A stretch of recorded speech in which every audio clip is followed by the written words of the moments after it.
play extra time, and I know it only took the league about 30 seconds to make up their mind there's going to be a replay, but there was real numbness. And also a bit of a letdown after a long year. Oh, it's on, out comes Moore. Got the ball. Oh, golly, is this bloke a danger? Look at Barassi getting off the seat. So would everybody else. That is embarrassing for Collins. He's picked 4 and going reasonably. You've roared an instruction to the runner, right?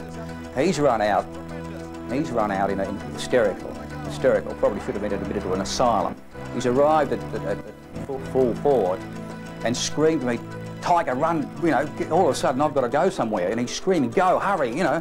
So I start running. I didn't want to go down there. Why didn't you want to go down? Well, because I was extremely tired.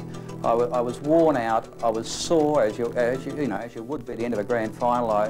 And I didn't want to go down on Moore. Towards Moore and Croswell. And Croswell gets his hands, so he's going to claim the mark, and the umpire's going to play it.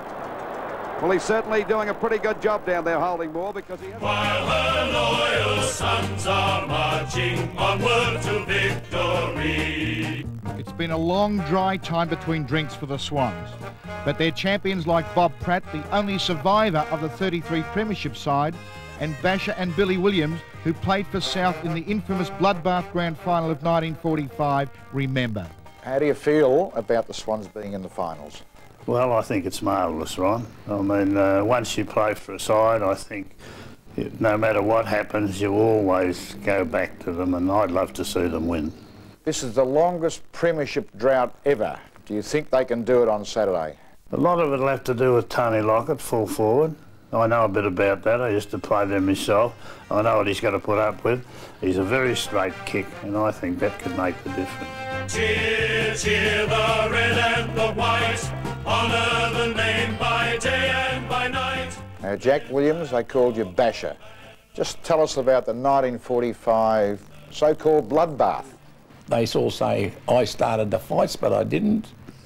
Ron Savage started the fight, and then Chitty knocked Billy Williams and Craig out, and I was playing on Ken Hands, and all of a sudden he fell to the ground and he fainted, they say. So you're still not, 70 years later, fessing up to anything? That's right. Jack, about the 45 match, there's always been rumours that there was money involved. Do you think they're true? But I certainly lost my money. £64 I lost. Now, £64, I mean, doing a quick calculation, that's about, what, $10,000 today? I got £54 for playing football with South Melbourne for the year, saved it up. Joe White had saved it up for me, and that's what I put on. So you were fair dinkum that day, that's for sure. Yeah, I was. Hardwick kicks to half forward, almost the juggling. Have you seen the Andrew Dunkley incident? Well, I've watched it, and I think that they should be fined for reporting it. Good on you, Jack. Nicely done. Shocking. What though the odds be great or small, South will go in and win overall. You were the rover in that grand final. Did you keep out of the rough stuff, being, you know, a smaller man? Oh, well, I was knocked into the pickets. Fairly? Chitty got 8 weeks for it, so it couldn't have been too fair. So how do you feel about Saturday and the Swans? Will you be barracking? Oh, will I ever? And I'm barracking for them so good that for the South supporters out here too, Ronnie, they've waited 63 years for another premiership, and I hope this is for everyone in South Melbourne who was so kind to us.